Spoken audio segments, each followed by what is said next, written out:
Good morning and welcome to LLT 121 Classical Mythology, in which we resume our adventures in the city of Thebes, the city that it seems the gods love to hate. The original founder turns into a snake. We've got that at Thebes. Young man turned into a stag for seeing Artemis bathing in the nude. Yes, we have that at Thebes. Son kills father. We've got that. We do that at Thebes. Son marries mother. Do that too. Brother kills brother. Yup. If it's bad, and it happened in ancient Greek mythology, you can bet it happened at ancient Thebes. I've already told you why that is. It happens to be right next door to Athens. Where I want to start today is with one of the most famous characters in all Western civilization, one of the most complex people you've ever want to meet, this guy by the name of Oedipus. Oedipus starts off as a little baby, a cute little baby. He used to be a little boy. And then he winds up as this sad, mewling, puking, unhappy man who has poked his own eyes out with a brooch. And this is the gore dripping out of his eyes and all of that, because he suffers from classical Greek mythology's worst documented case of artimonthano. Now I get it. I pause for your questions up to this point. When last we left off, Laius, that's L-A-I-U-S, had become king after a long, long wait, with some interesting mathematics behind it, if you'll recall. Laius had just become king of Thebes. Laius marries the lovely Jocasta. They find out that they cannot have any children. When they go to the Delphic oracle to find out what the haps are, Laius is given the following helpful information. You will beget a son. He will kill you. However, steadfast king, devoted public servant that he is, Laius recognizes that it is his job, it is Jocasta's job as king and queen of Thebes to beget a child. And so they do. One fine morning, Jocasta gives birth to a wonderful, smiling, healthy baby boy. They look at the happy, smiley baby boy, and Laius realizes this baby boy is going to grow up and kill me. As we've already seen from other myths, from other legends I should say, this is a fairly common motif in heroic legend. You will recall that Tiresias had been told that his daughter Danae would give birth to a son who would kill him. The son was Perseus, who did indeed grow up to kill Tiresias. And so Laius and Jocasta determine to kill the innocent little child. But please pan in on him. He's so cute. What did he ever do wrong? Happy, smiley little baby, besides being very badly drawn. They decide to kill him. But they can't kill him dead for for three reasons I can think about. One, you can't kill this cute little baby. Number two, the story demands it. And number three,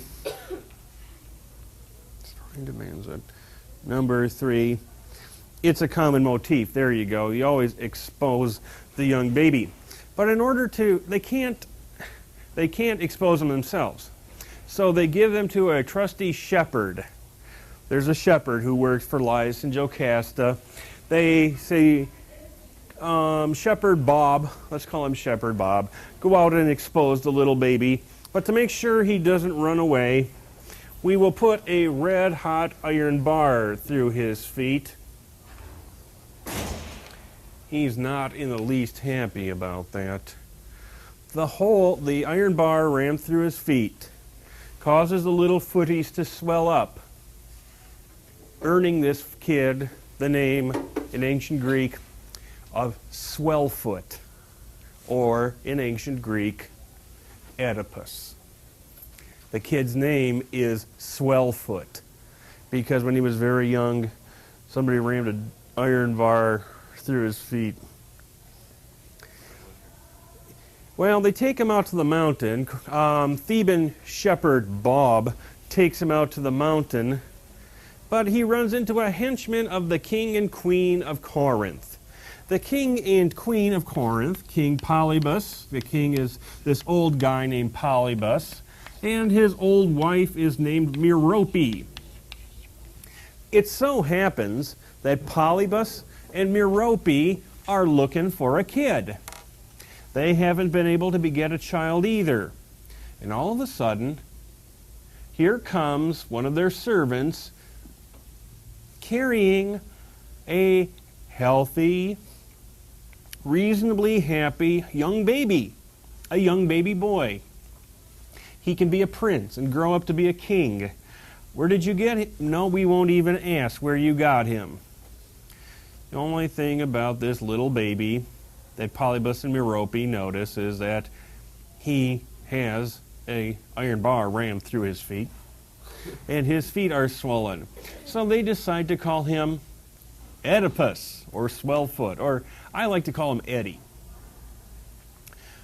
Polybus and Merope bring Oedipus up as their own child. He never suspects for a moment that these people are not his blood parents. Until about one day when he's about 17, 18, he is drinking with some of his buddies in the town of Corinth.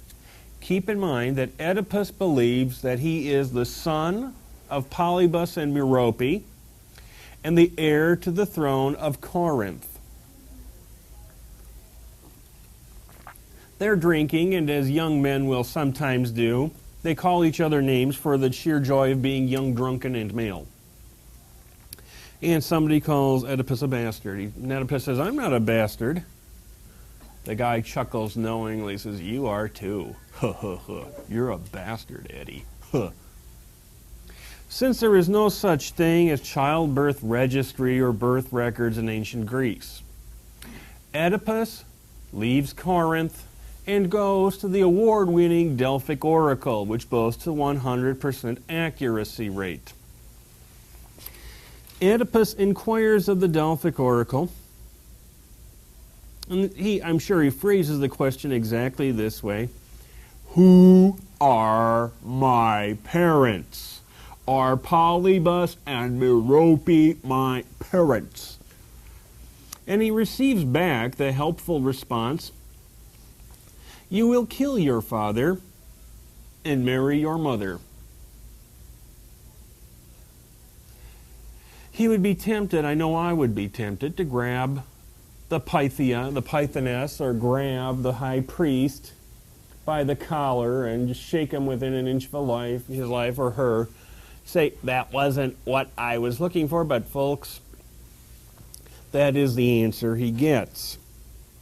And I know that in our next class, when we discuss the play Oedipus the King by Sophocles, there are going to be a few of you who are going to say, he should have known better. He shouldn't have killed his father. He shouldn't have married his mother. He shouldn't have killed anybody. He shouldn't have married anybody. But I'm here to tell you that life is not that danged easy.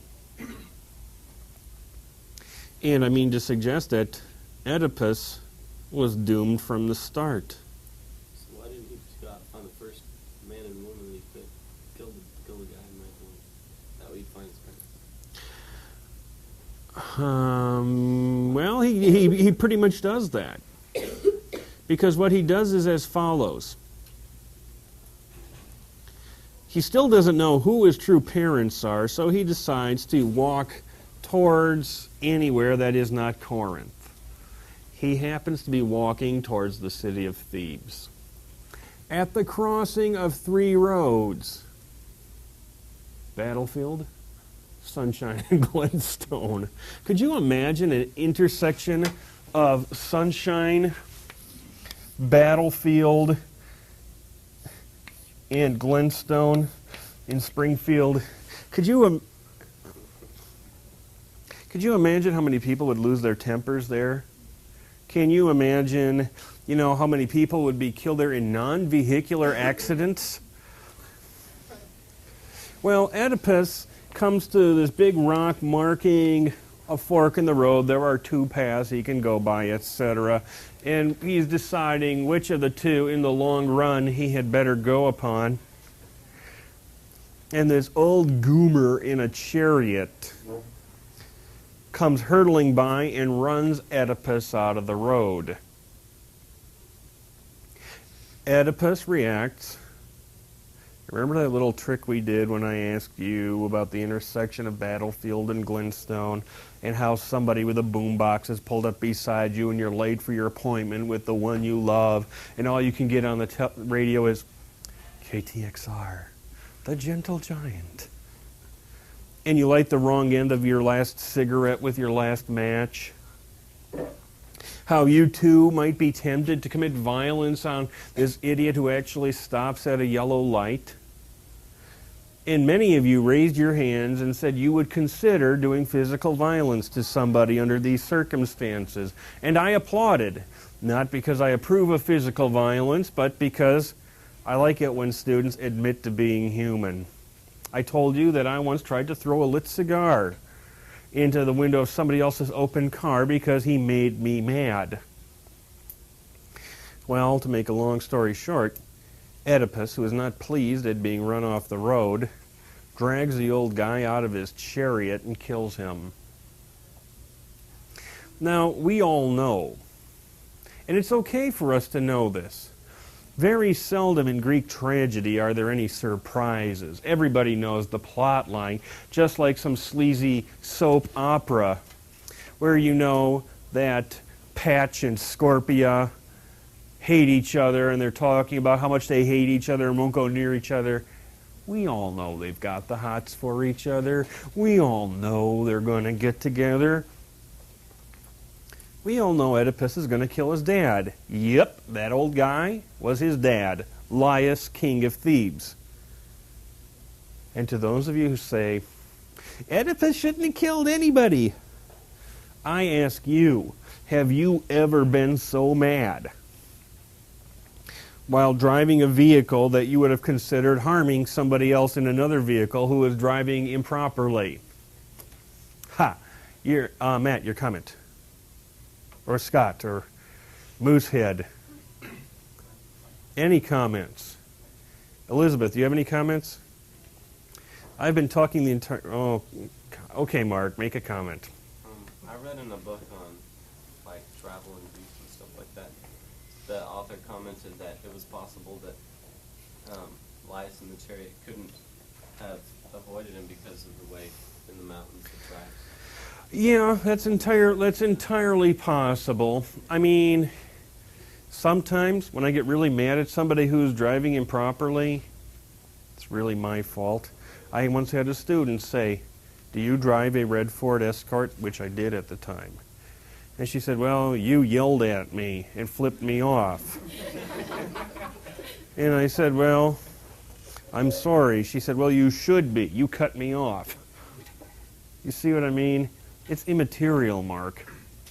What's important is, one way or another, he's going to kill Laius, and he just did. He doesn't know he's killed Laius. He's just killed some old creep. He keeps trudging on to the city of Thebes. The city of Thebes is being beset by a creature known as the Sphinx. You have no doubt seen the Sphinx. Oh, crap, it's not working. It's just not working.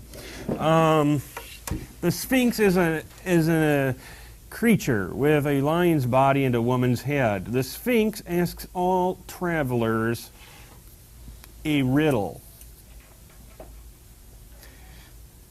And if you don't answer the riddle correctly, the Sphinx kills you. The riddle is as follows. What walks on 4 legs in the morning, 2 legs at noon, and walks on 3 legs in the evening? The answer, of course, is a human who, as a little baby, crawls on all 4s, who, as a mature adult, walks upright, most of us, on 2 legs, and who, as an old person, walks on 3 legs, 2 legs, that is to say, and a cane. Pretty simple, isn't it, folks? Well, nobody understands this riddle, so people are just dying like flies as the Sphinx kills them off. And if that isn't bad enough, word has just reached Thebes that King Laius has been killed in a terrible traffic accident. Of course, this is Thebes. The people are kind of used to it. Well, what else is new? In the absence of the king, Jocasta's brother Creon is ruling. But Creon, I'll tell you this right out, Creon really doesn't want to be the king of Thebes. He doesn't ever want to be the king of anybody. He keeps showing up in these Greek tragedies, and he always gets stuck being king, and he doesn't want to. He decides to make a deal. He makes this announcement. He says, whatever heroic hero can come and rid the city of Thebes of this horrible monster called the Sphinx, by answering the Sphinx's riddle, can marry my sister Jocasta and be king of Thebes instead of me. Of course, people come to take Creon up on this offer, but they die when they can't answer the Sphinx's riddle. So all they have to do is answer the riddle and the Sphinx would leave? The Sphinx would do better than that, Mark. The Sphinx would kill herself. Well, enter Eddie. Oedipus shows up, and the Sphinx looks him up, looks him down, and says, okay, Ed, what creature walks on 4 legs in the morning, 2 legs at midday, and 3 legs in the evening? Eddie says, man. The Sphinx does a backflip off the walls of the city of Thebes and dies to the great applause of one and all. Everybody applauds. And as one, they come clamoring out of the city and say, stranger, whoever you are, thank you so much. Please be our king. They are very grateful to Oedipus for saving them from the Sphinx. So grateful, in fact, that they forget dead King Laius. Creon is thrilled as he turns over the kingship to his new brother-in-law, this stranger by the name of Oedipus. I pause here to remind you of what a great scholar has observed apropos of ancient Greek myth and heroic legend. Legend, by its very nature, contains a kernel of historical fact. Granted, it's very unlikely that any mythical half-woman, half-lion creature ever established herself on the walls of any ancient city and strangled people. Very unlikely. I don't think that happened. What I do think might have happened, and there is absolutely nothing to prove this, I'm sure other people have had this theory before me, it doesn't take a genius to draw a connection with the word Sphinx and the word, if you'll pardon my English, sphincter. Both words come from a Greek root, which means to choke or even to strangle. Sphinx, just like sphincter, in the ancient Greek language, would simply mean choker or strangler. Suppose I were to say that in the year of our Lord, 842 BCE, I'll say it was, October of 842 BC, a strange disease began to come over the people of Thebes, which caused large swellings to build up in the throatile area, eventually cutting off breathing so that the poor, unfortunate souls died of asphyxiation. Who the heck is going to remember of all that? They will probably remember choked to death. These people in Thebes were choking to death. And pretty soon they were suffering from the choker, the sphinx, the choking disease. And pretty soon, people start getting bored to tears. I remember when Grandmother Fairland had told me about the choker disease. It turns into a monster with a woman's head and a lion's body. Folks, legend by its very nature contains a kernel of historical fact. I would be willing to bet that the legend of the Sphinx originally started out as a legend, as a story about a plague that may have caused people to choke to death. But on the other hand, it might not have. What we do know is that Jocasta and Oedipus settle down into matrimony.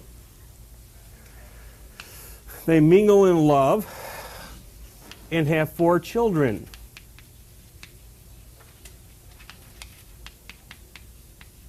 Antigone, their daughter, Eteocles and Polynices, their sons, and Ismene, their daughter. These people, depending on how you want to count it, are either Oedipus's children or his siblings. They are either Jocasta's children or grandchildren, depending on how you want to look at it. Probably give Oprah a whole year's worth of shows. You might ask, why is it that the gods didn't get mad immediately at this horrible crime? You might ask, why didn't the gods just torch up Thebes like a cheap cigar the day they got married? You might ask, my God, didn't Oedipus ever take his socks off when he engaged in marital congress with his wife? Shouldn't Jocasta have known? Oedipus, swollen foot, holes in feet. The story won't have it that way. Yes, go ahead. One complaint, Crystal, and that's all you get. That's not the thing. Did they, when they found him, did they take that bar out of his foot? I would. Still in there? No, it's gone, Crystal. They took the bar out of his foot, but I'll tell you, So his feet didn't. they weren't swollen. But I would bet you he still had a pretty interesting scar. Okay, just guessing. I've taught this class for very many years, and I've never gotten a satisfactory answer. Well, one day, a plague strikes Thebes. This is about 20 years after the marriage. The kids are almost all grown up. This is the setting of Sophocles' play, Oedipus Rex. Yes, it is. Oedipus decides, hey, there's this big plague. The people are yelling, help us, Oedipus. We got another plague, Oedipus. People just dropping like flies. Oedipus is really bites. Oedipus, help us. And Oedipus is absolutely helpless. But he does send Creon off to consult the Delphic oracle. Pretty old by now. Yeah, but you know, I mean, this is tragedy, Mark. We make up the rules as we go along. Creon comes back with the information. There has been, miasma, somebody in this town of Thebes who is still here has murdered Laius 20 years ago. And in what I would term the most chilling example of dramatic irony in all of Greek tragedy, Oedipus pronounces this enormous curse, including all the horrible things. May he never know another day's rest, either in this life or the next. May he be pursued by an amorous mastodon for the rest of his days. May the fleas of 1,000 camels, etc., etc. Never realizing, and I don't think he knows this, that he is calling down the curse on his own bad self. We all know that because we all knew the plot when we walked in. To make matters worse, the next person that shows up is Tiresias, the blind prophet. The guy who, you know, he's wearing his dark wayfarers, traveling with a guy, you know, a little kid who's helping him see. He's kind of old. And Oedipus says to Tiresias, who did it? Tiresias knows who did it. He's Tiresias, darn it. He's been given the gift of prophecy.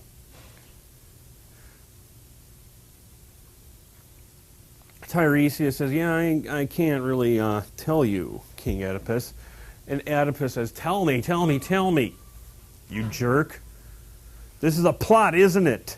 You and Creon are trying to put me out of a job.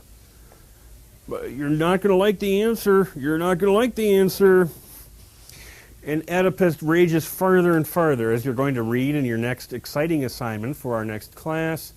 He starts calling him, Oedipus starts calling Tiresias a blind old bat.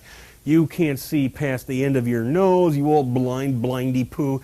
And, you know, you're telling me that you can see into the future. Why don't you go perform an impossible biological feat upon yourself, you jerk? Again, horrible dramatic irony.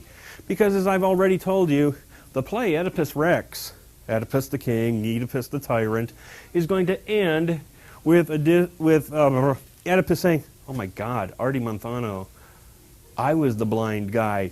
Squish! Pokes his eyes out. We know it. We know the play is going to end that way, but Eddie doesn't. Then Tiresias walks off. Creon and Oedipus get into a yapping match. Oedipus says, Creon, you're trying to run me out of a job. You know, you're trying to hint that I might be the murderer. You're trying to ruin the city. You want to be king. Admit it. And Creon barks right back at him. Eddie, you got to be nuts. You think I want to be the king of this stinko place? Yada, yada, yada. And they're yapping like a couple little boys. And Jocasta comes out. Says, boys, stop yapping. Yes, it's true, I did have this little kid years ago, but he was supposed to kill his father. And Oedipus, you didn't kill your dad. King Polynices is still alive, isn't he? You know? There, Oedipus. Just chill out. Take a chill pill, Oedipus. And you, Creon, go back to your room. Blah. Well, the situation could have gone on like that just about forever. Sometimes I thought the Oedipus Rex does go on forever, but it's actually a very interesting play, and I'm sure you're all going to enjoy reading it. What happens next is complication. A messenger comes in. By chance, the same messenger.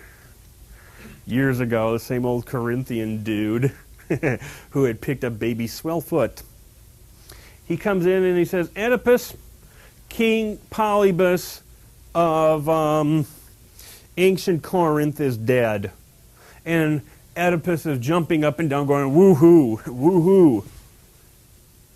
He believes he has successfully failed to kill his father. All this time he has been assuming that Polynices is his father. And he is no doubt thinking to himself, as long as I don't marry the old bag Merope, I'm cool. He's very pleased. Until the old messenger, they weren't your real parents. We found you. Ding! And that's where I'm going to leave that story. I'm going to let you read the rest of it. But suffice it to say that it finally does come out that Oedipus is the guy who killed his dad and married his mom and begat his own kids. He rushes into the house. He wants to kill Jocasta. That's great. When all else fails, kill your mom. Or your wife, depending on how you look at it. I'm not advocating that, but he does want to kill her. He sees Jocasta swinging from the chandelier, hanging their dad. And he says, oh, great. I don't even get to kill you. Tell you what, I'll poke my own eyes out. Which he did. They weren't doing him any good anyway, because he'd been blind to the truth all along. End of the play. Exit stage left. Here's what happens next. There are various versions. In one version, the boring version, Eteocles and Polynices rule for a while, deciding that Eteocles will be king for the first year, and then Polynices will be king for the next year, and they will repeat this forever and ever. Okay? There is another more interesting variant to this story, which says that Oedipus just lived in a little darkened room in Thebes. He couldn't rule anymore because he'd poked his own bad eyes out. And one day they gave him some bad food or something, and he cursed them and said, I hope you two kill each other. Which, in fact, they do. Because this is Thebes, the city the Greek gods love to hate. We'll just leave Oedipus wandering around with Antigone and Ismene. They'll wander around probably for the rest of this class. Because it is now time to get into one of the great war plays of all time, The Seven Against Thebes. Pardon? Crystal. Did they ever have a problem with, like, their kids coming in aware of, like, incest? Keep in mind that the Greek gods and goddesses get to mingle in love with their own kids.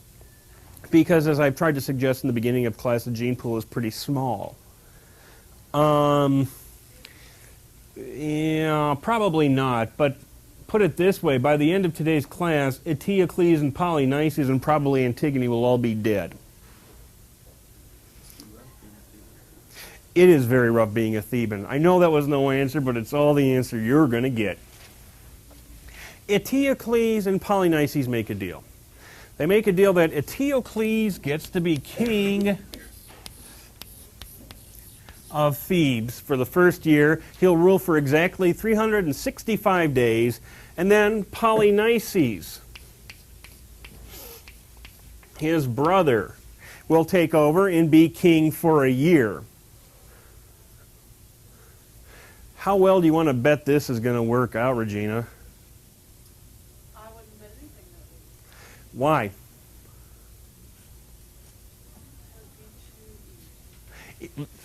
Brilliant. It would be too easy. And also because this is Thebes, and also because try to imagine yourself sharing supreme power over a city with one of your siblings. No, thank you. Polynices hangs out in the award-winning city of Elis with King Adrastus. Okay.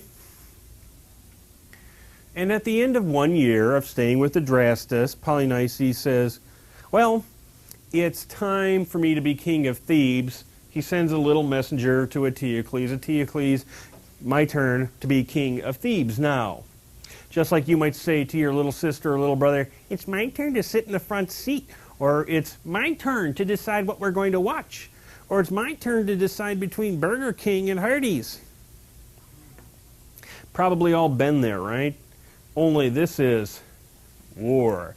Eteocles sends back to Polynices, inviting Polynices to perform an impossible biological feat upon himself. No, I'm not. I'm good. I like being king, but it's good to be king. And so Polynices and Adrastus decide to start up an expedition to take Thebes back by force. This is the subject of the award-winning play 7 Against Thebes by Aeschylus. He is the king of the town where Polynices has been hanging out. In addition, are recruited Parthenopaeus,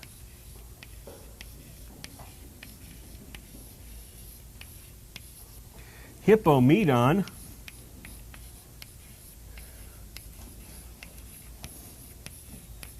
Capaneus, Tydeus, and last, the seventh of the 7 against Thebes is a guy who revels in the name of Amphiaraus. He doesn't want to go. He doesn't want to go because he's a prophet by trade. He knows he's going to die in this war. But this is what happens. They bribe his wife to make him go. I don't know how that works. But they offer her the necklace of Harmonia, first queen of Thebes, in order to make Amphiaraus go. Oh, I know my wife could make me go. She could tell me, honey, either go to this war, which means certain death for you, or clean out your study and dust it.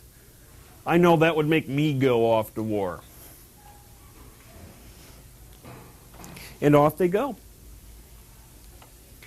As they're marching to Thebes, towards Thebes, they decide to send Tydeus, the guy who's number 6, he's wearing number 6, Tydeus, to go into the city of Thebes and offer them another chance. Say, guys, we're coming with an army, we mean business. Do they have an army besides them? Pardon? Oh, yeah. Of course. And Tydeus goes into the city of Thebes, makes this offer, Eteocles, stop being king now, come out with your hands up, there'll be no trouble. And Tydeus gets bushwhacked by people from the city of Thebes, 50 of them to be exact. Tydeus kills every last one of them. Apparently they're mad at him. There'd been an athletic competition and Tydeus won, so they jumped him, and so Tydeus killed them all. And also because Athena liked Tydeus. So Tydeus comes back and reports, nope, they're not going to go for it. So the battle starts out. At each of the 7 gates of Thebes, there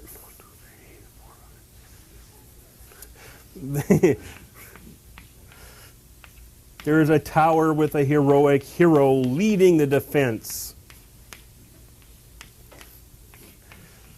And Tiresias, the blind prophet, has gone on record as saying if one of the Spartoi, one of the sown men, one of the first families of ancient Thebes, is willing to give his life for the cause, the city will be held. Wouldn't you know, Polynices happens to be defending a tower that is invaded by his brother Eteocles. No, Polynices invades Eteocles. They kill each other in single combat. That fulfills the requirement that one of the Spartoi has died, one of the first families. Heck, they got two. And the invasion fails. Meanwhile, Parthenopaeus dies. Hippomedon, dead man. Capaneus is an interesting case. Capaneus got up on top of the walls of Thebes and bellowed, "Not even Zeus could keep me out of here." What did it read on Capaneus' death certificate, folks? What did it read on Capaneus' death certificate? That was actually worse. Well, at least he got death. He didn't even get something that was worse than death. He got killed, zapped right on the spot by a thunderbolt. Tydeus, too, suffered a mortal wound. He was dying. He had been fighting in single combat with somebody. He killed the guy, but the guy had given Tydeus a mortal wound. And Athena, his divine buddy, was just about to save him. She was speeding down from Mount Olympus, about to help out her buddy, and she caught him eating the brains of his deceased enemy. Athena turned on her heel and said, "Ew, grody," and let him die. So Tydeus is dead too. Polynices is dead. I'll give it away. Adrastus is going to live. How about Amphiaraus, the prophet? What was the deal with him, Scott? He saw that he was going to die. And so Right, but everybody else is dead and he's still alive. Whoa, this is pretty cool. I'm losing my touch, but I'm not complaining. And he starts running back to the city, and all of a sudden the earth opens up and swallows him. That's the end of Amphiaraus. At least he died knowing that he was still a good prophet. You are a bunch of ghouls. So what does that prove? Now, we're going to still let Oedipus wander around. It brings up an interesting question. Creon gets to be king of Thebes for a second time. He's starting to get old. He's starting to get tired of this stuff. Eteocles and Polynices are dead. And in order to ensure peace in Thebes, or to try, he makes the following law. And since he is the king, this is the law. He's the king, darn it. The ancient Greeks believed that all kings were appointed by Zeus. And he says, let the body of the patriotic hero Polynices, who died defending the award-winning city of Thebes, Eteocles, let Eteocles, who died defending the award-winning city of Thebes, be buried with all honors. Let him be buried, let him be worshipped, let his sacrifices be made in his name. But as for that rat Polynices, the invader, I, as the public affairs king of Thebes, decree that he be left out to rot. Let the dogs eat his flesh. Let the birds eat him and then crap on him, as a lesson to people who would disturb the civic peace. Very often a government decides that, we should make an example of offenders. This among other things, underlies the debate over the death penalty. Does the death penalty deter people from committing capital crimes? I don't know, but there's a school of thought that says yes, and there's a school of thought that says no, whatever, I don't care. Oh, did I tell you that the penalty for burying Polynices is death? Okay, so on the one hand, you've got the king, who is the state with a capital S, decreeing that Polynices not be buried. On the other hand, we have Antigone, star of the play by Sophocles, Antigone.